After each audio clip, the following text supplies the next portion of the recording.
afternoon, cult members, and welcome to Pop Culture Cult. I'm Sean. I'm Janice. I welcome Whovians to special number 3 of the 60th anniversary because Davies had some things to say about social media and news, and everybody has to be right, and there's no nuance in conversations.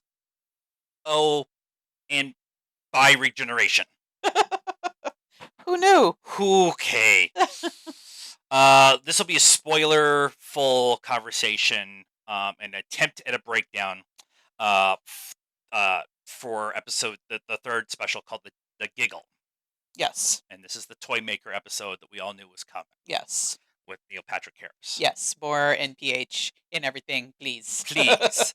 I talked about in the last episode that I really wanted NPH to be in Doctor Who. He's a type of actor that feels right in Doctor Who. Yeah. I wanted him to be the master. We got the toy maker instead because we got a song and dance routine. with flower angels, flower petal angels. Rose petal. Davies has talked about part of the reason why he came back is he had some stories that he had still, Doctor Who stories they still had in his head.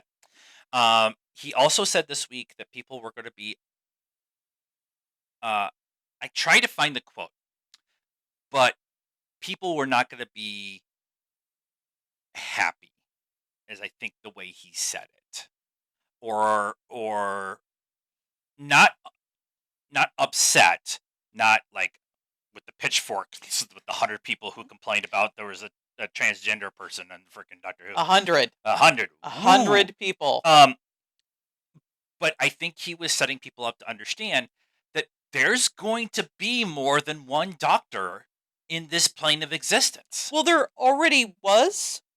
This really shouldn't be that big of a thing because we had, what was her name? I mean, she's the Doctor, but the fugitive Doctor. Yes. And her and the Jodie Whittaker Doctor were in the same timeline. Yeah. Together, talking to each other. So, and the Doctors cross over with each other all the time. You had the 3 Doctors, the 5 Doctors. You had the 50th anniversary with the War Doctor, and 10, 11, and all the Doctors showing up to move Gallifrey, and then the Master had to go kill everybody on Gallifrey. So I have a ton of questions of what this means storytelling wise going forward. Right. So is David Tennant going to be in future possible episodes? I need to work it out. We know Big Finish has got their stuff. Yep. And they just had Jodie do one. She'd either just finished it or is just ready to come out. Eccleston loves doing the Big Finish stuff. Yep. They've had Colin Baker, Tom Baker, Tom Baker come back. I wanted to say Troy Baker, and that's from Last of Us. That's a whole different conversation. And Matt Smith and David Tennant. Like a lot of the Doctors have come back. Recently, the 8th Doctor, McGowan, has been doing some stuff to tell the 8th Doctor stories. Yeah. So Big Finish is there. We know that's coming. And then there's been rumors of several other spin-offs coming in because of Disney Plus, because they have the Disney Plus money, because they can expand the broadcast abilities of Doctor Who to other countries. There's been some kind of talk of other spin-offs. Now, we've had spin-offs in the past. We had the Sarah Jane Chronicles, we had Torchwood, we had Class with Capaldi. So we've had other spin-offs on the TV, live action, and the comics. So we've had the comic stories and stuff like that. So there's storytelling there that seems like they're setting up something. But they're having the idea of, I was thinking about this in the last episode. We didn't bring it up in our review. Though, as we've gone along in each of these 3 episodes, Tennant has been more disheveled. Yes. more unshaven. Yep. Hair and haggard looking. Haggard looking. Yes. And I thought it was a choice, but I didn't really put it all together until 15 gets there. Yeah. Chuchi. I'm going to have Chuti. Chuti. There we go. Shows up and explains to himself that you have been on the run since the toy maker the first time. Yeah. Yeah. And, Tenet was just, I mean, I've talked about this several times, that he was the angry doctor. He Yeah. was, he's still the whole um, time war, Yeah. that it really weighed heaviest With him. on Yeah. him. Yeah. And then, Matt Smith's doctor was just kind of like it's all fine. Everything's fine. It's fine. We're fine, and we've kind of okay, it's like the stages of denial or grief or whatever, and I think by the time we got to Jodie's character, it was more, and I don't know that this was a Chibnall choice, but it was almost like her doctor was like manic, just like kind of just what, like we talked about that a lot when we were watching episodes. Yeah, because you feel like the first episode or two, the doctor's still kind of, new body, new teeth, new kidneys, that kind of just trying to figure it out, and Jodie's doctor never was just that way, kind of almost the whole time. Yeah. Never seemed to settle down. Yeah. So then now we get to Juti, and he's just like, he comes out and he's like, bam! Yeah. I am ready to go. Yeah. He can't the way they did that. By the way, I love Donna saying, "You come in colors." You come in colors is such a it's so awesome. Amazing. It's so amazing, and it could be taken so badly, but it's delivered so well. Yeah. Like you come in colors. It's just like you come in different sexes. Like she kind of brought that up before. Yeah. He mentioned himself being a woman the previous time. Yeah. But the way we all knew that Tennant was leaving. We knew this was a one-off. Right. He's 14. He's 14. Yeah. We knew he was the one-off. We knew that we were going to get these 3 episodes. We were going to get a happy ending for Donna. David was going to crush our soul again. Right. Because Davies loves doing that. And I'm like, okay, I've been telling everybody all week. I'm like, I'm super excited about this episode. I'm going to bawl my eyes out. And I cried. Don't get me wrong. I cried. And when he didn't say, I don't want to go, but he says, Alonzi. Yeah. Alonzi. And then doesn't regenerate because we'll get to the toy maker. I swear to God, we'll get to the toy maker. But he's like, he's like, this feels different. Yeah. And they will explain. They will. I have questions. I trust Davies. I trust the storytellers. I trust what they're doing. They will explain how this happened. But in the whole process of everything, they didn't shy away from, we're going to have 2 doctors. Yeah. And we're also going to talk about the Timeless Child. And we're also going to talk about the Flux. Yeah. All of that stuff that happened that people are like, Davies is going to come in and rewrite it. No, he's going to use that to tell his story. Yeah. And now we have 2 doctors and 2 TARDISes. Yeah. And a jukebox. If he doesn't have a freaking rave in a TARDIS at some point in time. He better, because the lights, we know that the lights change colors and stuff. It's a jukebox. I knew David was going away. And we didn't get that. Yeah. And now my emotions are all over the freaking place because I had prepared myself for losing David again. Yeah. And we didn't leave we didn't lose David. We got the doctor with a happy ending. Yeah. Yeah. He's happy, he's smiling, he has a little family.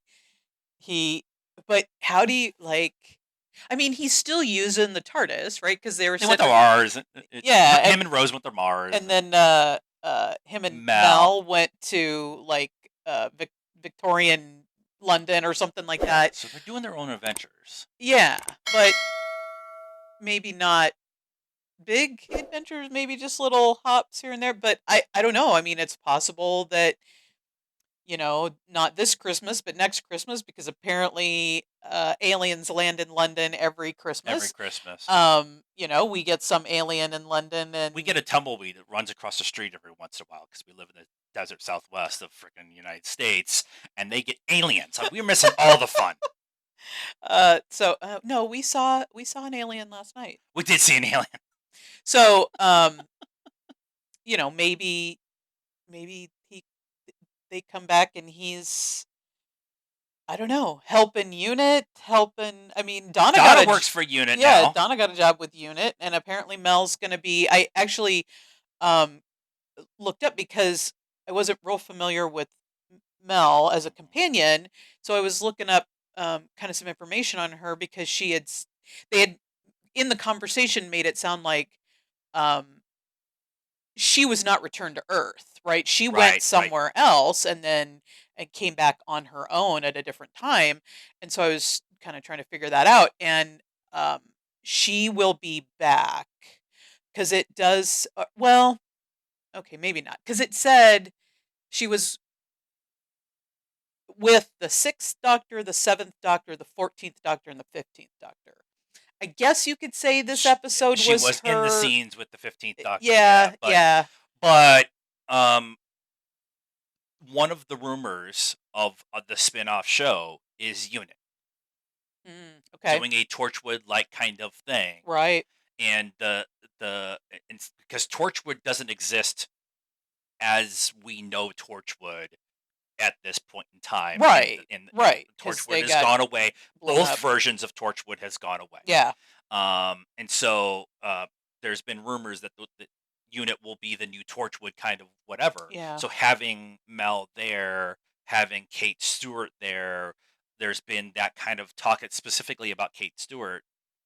She has said that she has filmed some other stuff. So we're going to get more UNIT. Right. So it's very possible we'll see Mel. Very possible we'll see Donna. Very possible we'll see, some other, the science person in the chair. I can't remember her name off the top of my head, but we'll see her again. Yeah. So, well, the TARDIS has a wheelchair ramp now, so of course we're going to see her with the jukebox. So they made a point of when they separated the TARDISes. One was the TARDIS that we now come to love, and one was now we've come to love a new version of the same TARDIS. It just has a jukebox and a wheelchair ramp. And a wheelchair ramp. So that's going to happen. But I'm still struggling with the idea that we got a happy ending for the Doctor. A regeneration is a sad moment. Yeah. And Doctor Who but YouTube, that's back-to-back regenerations, 3 episodes apart. Yeah. That's I mean, this is fun. I'm totally happy with it. I'm okay with it. It's breaking my brain.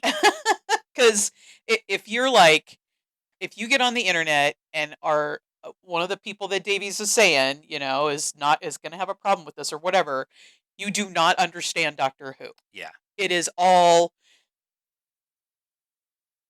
I don't want to say silly, but it's all the impossible happening on a all the time. Yeah. So I mean, we make the joke about aliens showing up in London at Christmas every year because that's the show. That's the way it's always, and they even play into that idea. Yeah. I mean, if you go back to the very first one with the Doctor, with the main character of a series dying and coming back as a new actor, that had never happened before in television. And so from the very first series on, it's been whatever you can imagine is happening. Yeah. And I know that some people have said, like, John Borman wants to come back, and David Bradley, who plays the first Doctor, wants to come back, and so Karen Gillan has made overtures of saying, hey, I'll always come back. I love Doctor Who. So Arthur Duvall maybe not so much, but Karen will. But there's people who who want to be in this show, who love the show, and so I just find it's just because now you have 2 doctors, you have an opportunity to have everybody else show up. Maybe. Yeah. And I'm just kinda I'm if you haven't been to one of our reviews, welcome. This is how it goes. We just kind of randomly go through everything. Let's talk about the toy maker. I can't get over. I struggled with the accent that was chosen for the toy maker. Which one? Yes, because he had many. many. I mean, it made sense in the beginning because it's what was it, the early 1900s? 1925. So, and he's a toy maker. So, that's German. It's like Giuseppe, is that his name, in Pinocchio, Yeah, right? And I think they're Austrian because right. at that point it wasn't politically correct to be German because it was 50s or whatever. But he had that accent. So you think of toys and marionettes and stuff, you kind of Right. think of German. So it made sense. Yeah, yeah. It made a ton of sense, and it was over the top on purpose. Oh Like yeah, even the guy who comes in to buy the marionette, um, even he's like, "Your accent slipped there for a minute," yeah, and like they point they. I love when Doctor Who does this. Actually, I love it when any show kind of puts a magnifying glass on the ridiculousness that is whatever they're doing. yeah. Star Wars does it every once in a while, and people have a hissy fit about it. And when Doctor Who does it, we all sit in the back and go, "Yeah, see, told you it was weird." But uh, when when he showed when Neil Patrick Harris shows up, whatever we're going to get is going to be really good. Like he's a really really good actor, Yeah. Oh yeah. and he's had his life um be fairly okay. Like he was a child actor. Yeah, he turned out okay for being a child For actor. Yeah. him and his husband are amazing, and their family is Yeah. amazing. And have we seen the Christmas photos for this year? Christmas? No. No, Halloween I did. Yeah. I haven't seen I the saw Christmas. Halloween. But when they announced him and we get this character, I thought it would be a little bit more of a silly kind of version. And it was silly, but there's a hint of malice behind everything that he says and does. Yeah. And that's a level there that I don't think a lot of people would have been able to pull off. But Neil Patrick Harris can. Right. Because I mean, um, he is Lemony Snicket. He is the doctor in Doctor Terrible's sing along. I'm butchering it's the longest title ever, but anyway, he's Doctor Horrible. Um, so it's actually a really good fit for him to be Yeah, kind of. You're like, oh, you're kind of silly, but in a murdery in way. a murdery Uh, way. Yeah, Here's my only criticism for this episode. Would have liked it to be um a couple of episodes, or for the toy maker to have been them to build it up, cuz he starts off the episode, it's an hour long. He starts off the episode and you're like, "Okay, he's creepy and this is a little horror-y," right? With the him he's got the human head on the marionette doll, which was creepy, and then he's all big, over him, playing with him, and then puts David Tennant's face on there, and so you're like, "Oh, this guy's really creepy." And then by the time he gets to unit, um he turns two of the unit officers into balls, yeah, and the one girl picks it up and there's a face in there, yeah. and she's like, "What happened to my men?" Um Kate Stewart's like, "What happened to my men?" And doctor's like, "They're dead. I'm sorry."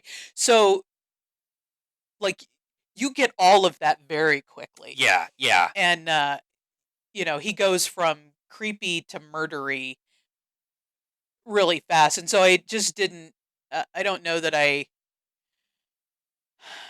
I cared as much that he was yeah, folded up into a little tiny box. I yeah. I don't maybe that's just selfish. I just wanted more of Neil Patrick Harris as Oh, the toy maker, but I was just gonna say the same thing. That's a totally selfish thing on our part. yeah, That we wanted more of him. Like, because I've been talking about, like, I wanted him to be the master, so I yeah, wanted to have him be the main antagonist as we go forward with 15. right, or at least for the season, right? Because Right. that was one of the things that we kind of lamented about the Jodie Doctor was that there wasn't a lot of um, Connectiveness. well, just that underlying thing that keeps popping up every couple Yeah. episodes Yeah. that you're like, wait, what about that? Yeah. That hasn't, what is going on with that? Yeah. And in the 3 episodes we've gotten with Davies, we've already gotten this mention of some shadowy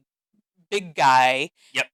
So That was where I was going next. it would just So be, it would yeah. have been nice to have the toy maker a couple more episodes. I just spitballing. The whole going to get the puppet should have been a like, cut down, but been a post credit scene after episode 1, and then the puppet Where being the on guy TV. Yeah, goes to the toy right, when he shop. goes to the toy shop, and that's how we get him buying the puppet. And then the next Yeah. episode is them doing the putting the puppet on Filming it, TV, filming yeah. him for TV, Yeah. and then it cuts to the toy maker giggling, and then we go to the Yeah. giggle. Yeah. Like, for that second episode, then third, that would have been a very, and maybe if it was just Disney Plus, that might have been something they would have done. Yeah. But see, these are made for BBC One, Right. BBC Right. Two, I think, maybe. They're made for the BBC, and then they're just showing them on Disney Right. Plus everywhere else. Right. So BBC is the one that has, especially with the 60th yeah, anniversary, they yeah, had absolutely. they had complete control over everything because there was a lot of kind of back and forth several years ago when they started the process of what are we going to do for the 60th. Right. I remember hearing a lot of back and forth about, here's some ideas, and the BBC's like, no, we can't do that. And Right. so, Right. What was the thing we were going to talk about next? Oh, okay. So in the conversation that the Doctor has with the toy maker, he mentions all the people that he has played games with across the galaxy, and gods and celestials, and the master. And I beat the master and made him into a gold tooth. Yep. By the way, every time he smiled, he had, like, way too many teeth, and the gold teeth. But when the toy maker was defeated in a game of catch, that's how we decide the universe. The fate of the universe is. This is, again, one of those Doctor Who things. All this complicated stuff, and the biggest part of the whole episode is a game of catch. It's like the simplest, like, dumbest thing. Right. Just throw it over the edge one time. The game's over. But the tooth falls out, and a female-like hand grabs the tooth and pulls it off the screen. Now, Jinx has been cast as a reoccurring character in the next series. Jinx is a trans performer from the UK. So when I was reading while we're getting ready to record this, some people are speculating that that's who it was. Okay. Now, I want Missy back. But the Missy that we have is turned to good, as she would say. Turned to good. Good. Because Michelle Gomez has got a Scottish accent. Yeah. Whatever. It's fine. It's fine. But that makes, if you have some big, the lady with the eye patch, that whole season. Oh yeah, yeah. When Amy was pregnant, was and pregnant, the crack in was the wall, or the Ganker, yeah. Ganker, and, like, so. Yeah. Like, she was the reoccurring character that season. I think Jinx, that character, is the one who's actually controlling the Meep. Did things for the toy. Had worked for the toy maker. So yeah, because everybody, I think, each episode somebody has made a reference to a bigger, badder someone out there. So. Yeah. Also with the toy maker, the Doctor being scared and the whole hallway thing, and he can't save Donna. Donna saves herself. She even says, maybe I'll save you this time. She kind of does. But they go to the world premiere of the puppet show of the Doctor's life since Donna's left. Yeah.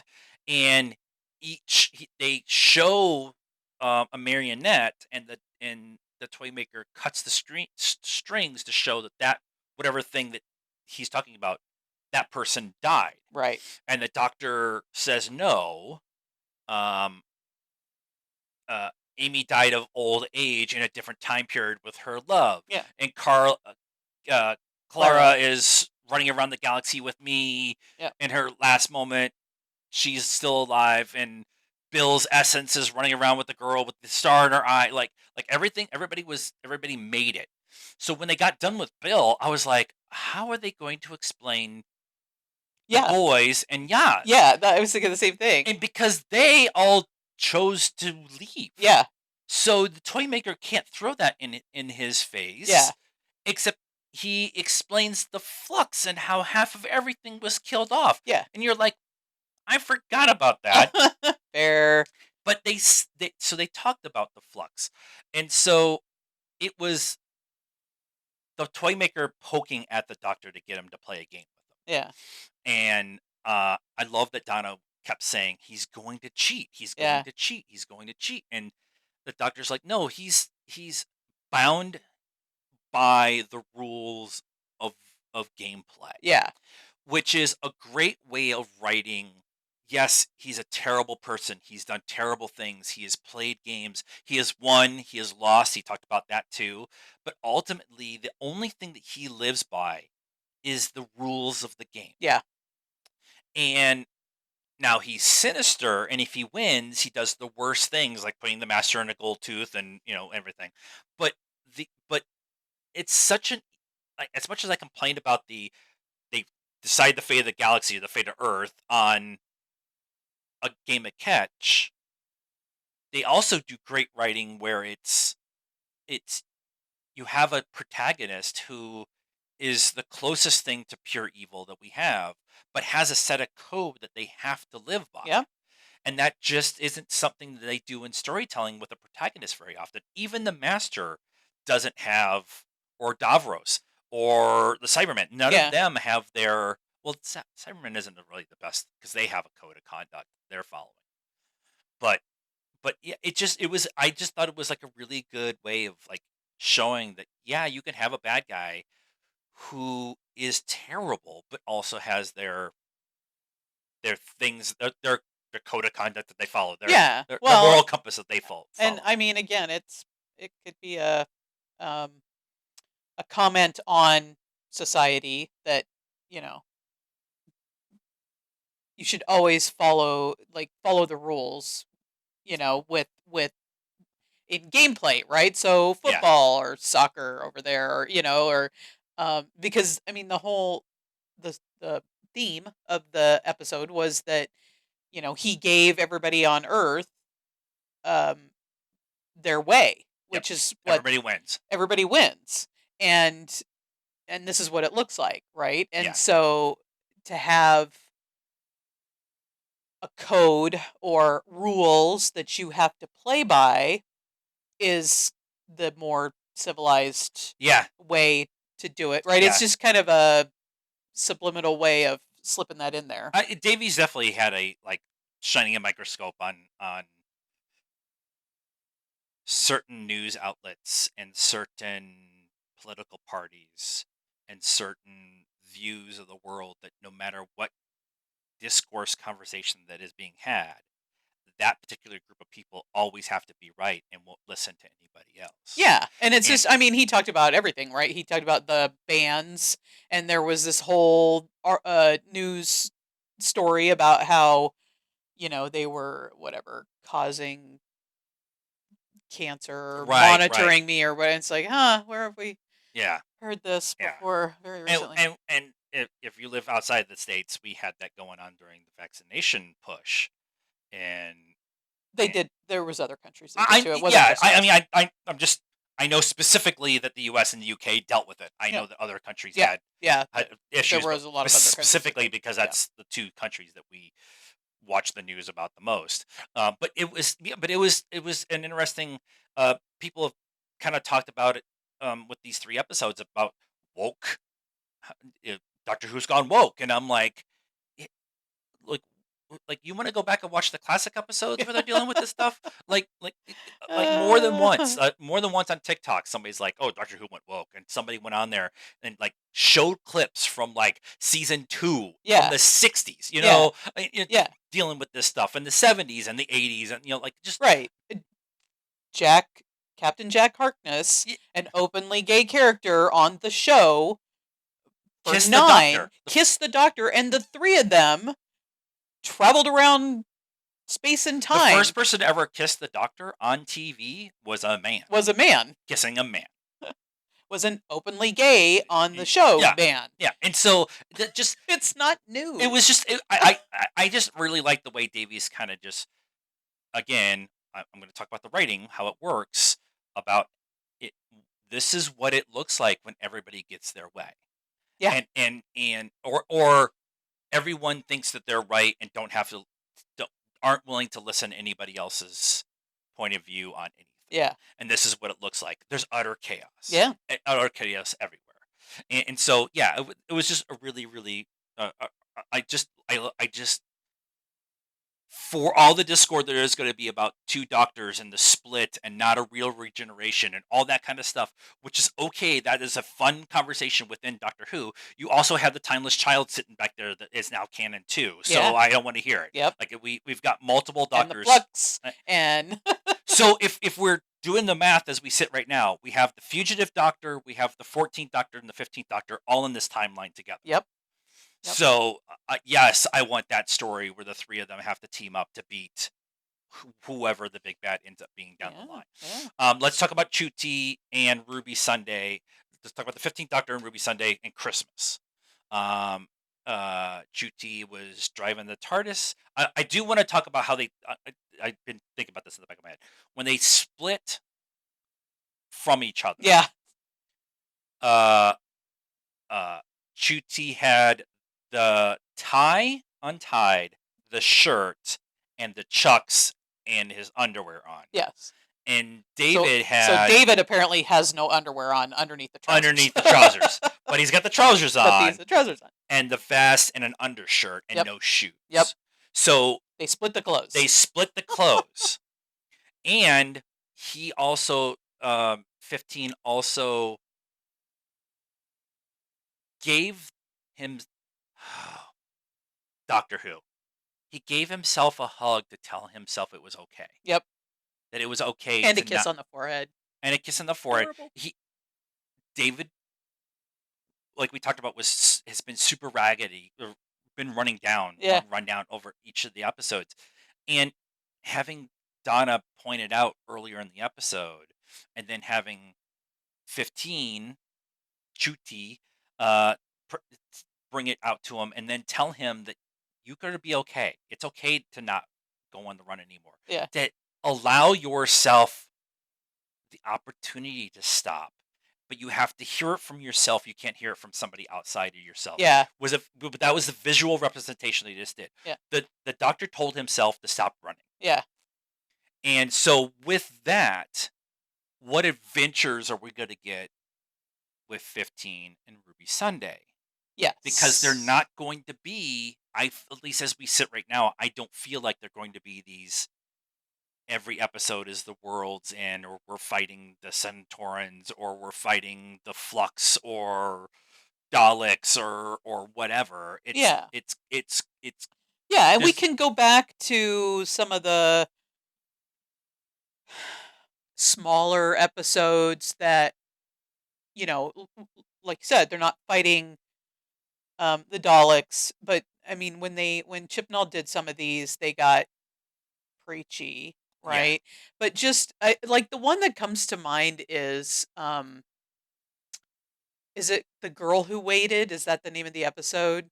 Where with Matt Smith, where he's the stranger that in Imaginary friend. Imaginary friend in the fireplace.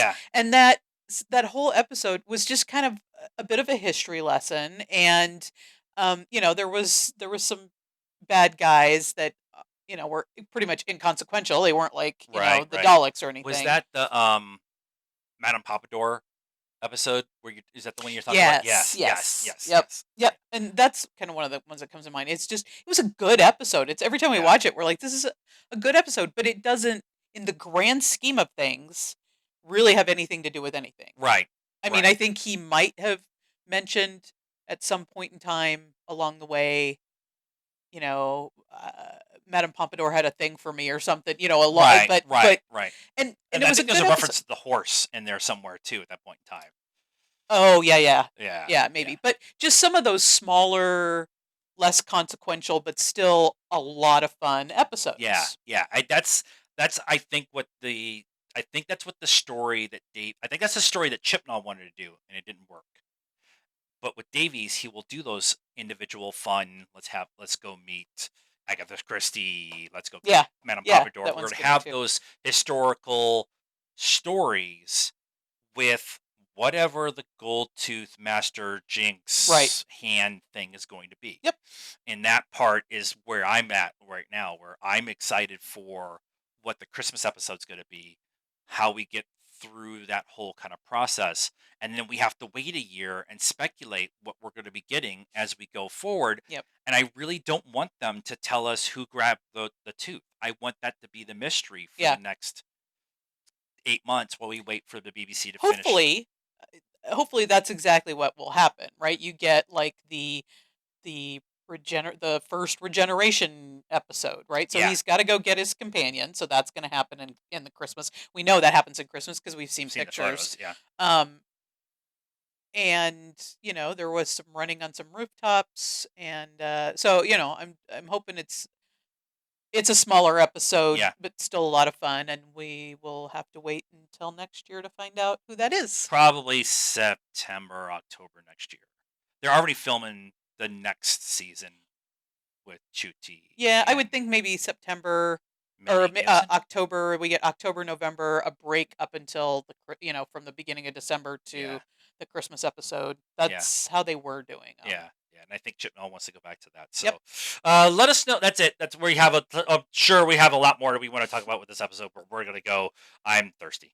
So let us know what you thought of this episode and our discussion about it for 45 minutes. In the comments down below, please be nice. That's a requirement around here. Like this video, subscribe to the channel. It's free. And if you did all that, please hit the bell for notifications and follow us on all the social media stuff, Facebook, Instagram, Twitter, and TikTok. Links in the description down below. And until next time, cult members, good afternoon, good evening, good night now.